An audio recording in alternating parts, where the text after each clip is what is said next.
The movie starts at the Breyers' house. Kyle and his wife Tori have an intimate session before a sound distracts Tori. An explosion erupts from a distance, and the couple wonders what the object that landed is.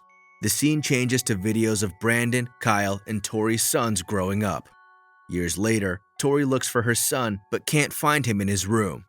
She starts searching their ranch, and he surprises her in the barn. During class, Brandon sketches a strange symbol. The teacher asks him a question about wasps to grab his attention, to which he gives her a detailed answer. The other kids make fun of his vast knowledge of maggots, but a girl, Caitlin, tells him that smart guys rule the planet. At night, Tori is busy painting while Brandon sleeps in his room. He hears a sound and has a seizure, which alerts his mother. But he stops, so she leaves it alone. He then walks to the window with his blanket and jumps, which concerns Tori again. She decides to look outside and see what's up. Noises scare her, leading her to the barn, where she calls out her son's name. She finds Brandon screaming and hitting on a sealed entrance in the barn. Tori stops him and calms him down. Brandon tells her that he was sleepwalking, which she tells her husband. The next day, Brandon helps Kyle around. He states that he did not know about fatherhood before adopting him. Kyle tells him that giving him sweets was his secret weapon, since it always relaxed Brandon when he was misbehaving. Kyle asks Brandon to start the lawnmower before leaving for the seed store. Brandon tries to turn on the lawnmower before getting frustrated and forcefully throwing it away. He approaches the still-running mower on the ground and attempts to put his hand into the spinning metal, but he ends up breaking it instead of hurting himself. On Brandon's birthday, the family goes to a diner for a small celebration. Uncle Noah gives him a big present to show his appreciation for his academic performance. The gift is a gun, which doesn't sit right with Kyle. Now, that's a pretty cool uncle. So he removes it from the table, telling him he's too young for guns. Brandon looks his father in the eyes and orders him to give it to him. Kyle asks him what he just said, but Brandon gets angrier the second time, hitting the table and causing the screens to turn off. Upset by his behavior, Kyle tells Brandon they're leaving right away. He stops resisting when his mother steps in. Back at home, Kyle and Tori plan a camping trip for the weekend. On the day of the trip, Tori tells Brandon to wear a warm jacket, but he ignores her. Kyle asks him if he's heard her, but he gets no reply. Kyle approaches Brandon, revealing that he's chewing on a fork. If you think something is wrong with Brandon, subscribe to the channel. Meanwhile, Tori is cleaning Brandon's room and finds a collection of magazine cutouts. She flips through them with her husband, and the two find anatomy pictures and gory pictures of organs along the way, which makes them decide their son might have a strange fetish. During the trip, Kyle attempts to give Brandon the talk. He starts with the basics, telling him he's growing and his body is changing, and proceeds to tell him it's okay to explore his interests and play with himself. Great talk, Dad. Brandon is uninterested in the subject, and they dismiss their talk awkwardly. At night, Tori wakes up but can't find her son in the camp with them. Meanwhile, Caitlin is awakened by a song playing randomly from her laptop. She gets up and slowly walks over to turn it off. It turns back on when she walks away though. She shuts the laptop again, piling books on it this time. Caitlin looks at the open window and calls for her mom. Before her mother enters the room, she sees Brandon in the curtains and he vanishes. The mom takes a good look but doesn't find anyone. Her daughter tells her it was Brandon Breyers. Tori and Kyle search for their son in the woods. Tori finds him and is relieved to hear he only went out to pee. The next day, Tori confesses to her friend regarding Brandon's change in behavior. Her sister, Mare, tells her it shouldn't worry her. She walks up to her son and finds him drawing that strange symbol, but he hides it when he sees her. At night, Kyle hears something bothering the chickens. Assuming it's a wolf, he takes his shotgun with him. He's shocked to find Brandon standing silently staring at the chickens. Concerned, Kyle dismisses him to sleep. In the middle of the night, Kyle is woken up by the sounds of the chickens. He decides to take another look and is shocked. He immediately wakes Tori to show her that all the chickens are dead. Tori thinks the wolf is back, but her husband thinks otherwise. He argues that a wolf couldn't have ripped the door open, breaking the lock. Tori insists that their son couldn't have been able to break the door either. Kyle tells her that Brandon was staring at the chickens a few hours before, but Tori remains stubborn and walks away. During PE class, Brandon and a few other kids are instructed to pass around whoever's in the middle without letting them fall. It's Brandon's turn, but when it's up to Caitlin to support him, she says ew and lets him fall hard to the ground. Now that was mean, Caitlin. Caitlin is asked to give him a hand, but she tells them he's a pervert. The instructor tells her to help Brandon get up if she doesn't want to fail the class. She hesitantly grabs his hand, and the angry Brandon squeezes it so hard it breaks her hand. That's what you get when you bully the cute, silent kid. Inside the principal's office, Erica, Caitlin's mom, yells at the Breyers for their son's animalistic tendencies while they try to calm her down. The principal tells her he'll be suspended from school, but Erica wants him in handcuffs instead. The sheriff present with them lets her know that it's not up to her to decide. During the heated argument, Erica asks who Brandon's birth parents are, which angers the Breyers and makes them leave. Before heading to sleep, Tori admits to Kyle that the other day when Brandon was sleepwalking, he didn't go downstairs but to the barn to tug on the trap door. Kyle freaks out, mentioning how their son never bled or had cuts in his entire life and now is hurting people. Strange sounds wake Brandon up once again in the middle of the night. This time, he hears the word Yachargo, which means take. His mother searches online for any space or galaxy phenomena that could have happened on Brandon's birthday. Brandon walks to the glowing trap door in the barn again. He breaks the lock this time. Tori immediately sees the bright red light from the barn and rushes to it. By the time she reaches there, her son's already levitating and mumbling what sounds like a spell. Tori tries to interrupt him, but he falls into the trap door and cuts his hand. He bleeds for the first time as his mother embraces him.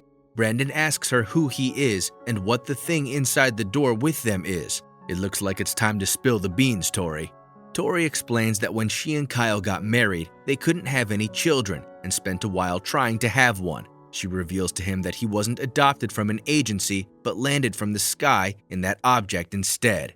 She adds that she and Kyle took him in because he was vulnerable at the time, but they always thought this made him special.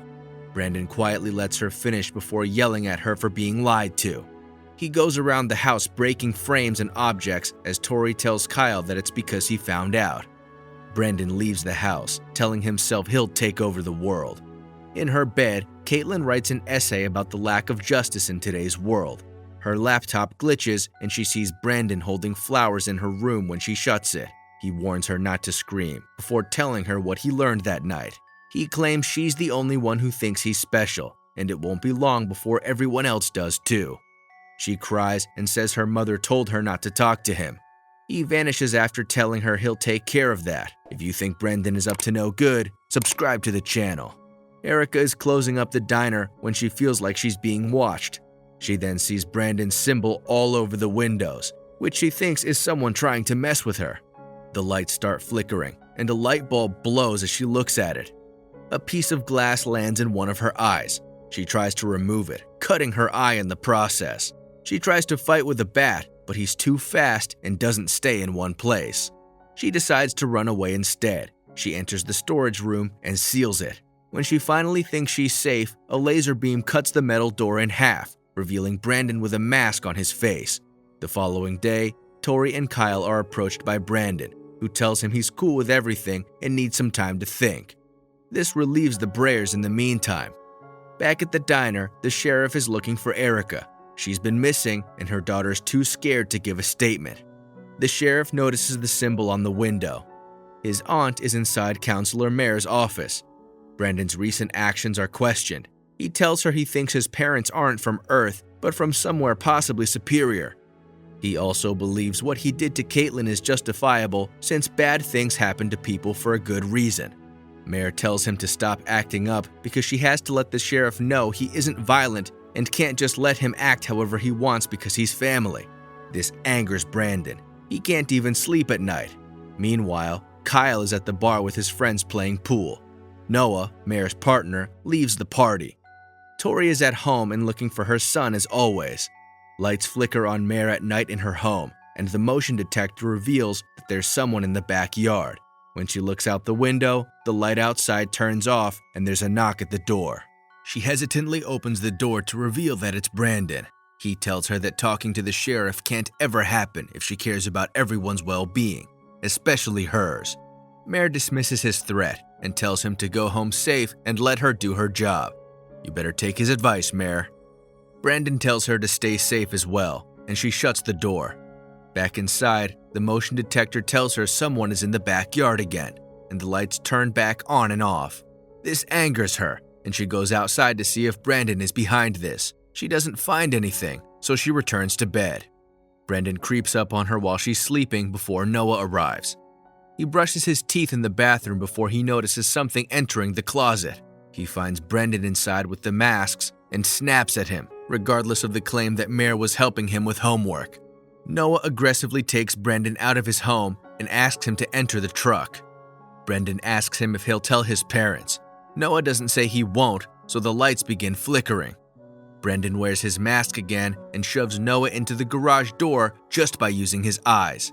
Afterward, Noah enters the truck and starts driving away, but Brandon manages to stop the vehicle. Levitating, he grabs the truck up to the sky and drops it to the ground. Noah's whole jaw is broken, and he bleeds to death as Brandon draws the symbol with his blood. Back at home, the Brayers are worried about their son's whereabouts. He finally appears and makes up a lie about playing football the whole time he was gone. They question why he's shirtless, and he tells them it got ripped, but doesn't let his mother take a look. The two parents fight. Kyle dreams of the day they found Brandon, except Tori bleeds out as she shows him the baby.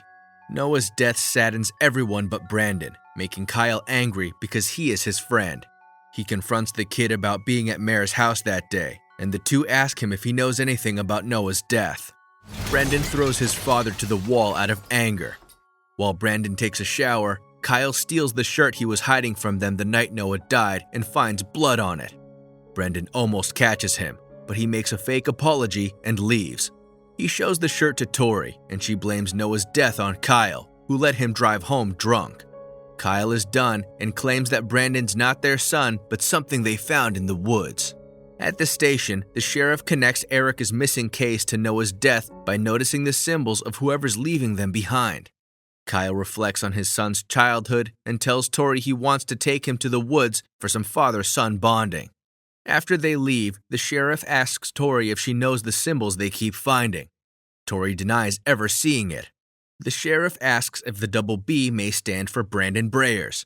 Tori insists that he leaves, but goes through Brandon's stuff afterwards to find a notebook filled with the symbols and drawings showcasing his killings. In the woods, Kyle tells his son to pick something up from the floor and gets the opportunity to shoot Brandon and uses it, but it doesn't harm him. By the time he tries to shoot again, he can't find him. Kyle runs away in fear and begs for mercy, but Brandon laser blasts him in the eyes, killing him.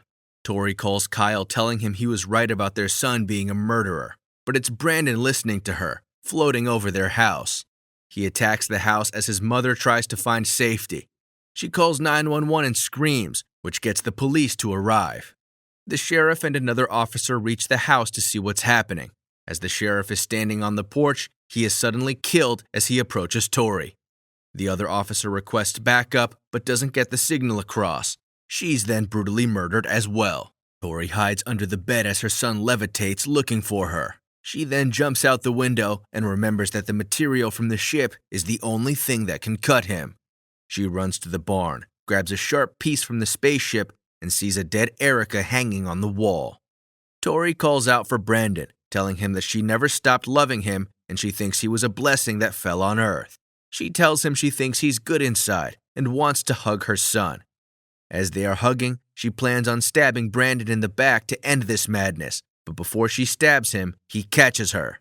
He takes his mother high up in the sky to make sure she experiences a painful death before dropping her to the ground. He then sees an airplane slowly approaching him in the air. The following day, the news reports that a mysterious plane crash in Brightburn has killed hundreds on board, including Tori and Kyle Brayers, whose only son has survived. And with that, the movie ends. If you enjoyed this recap, feel free to subscribe to the channel. Thank you for watching, and we'll see you in the next episode.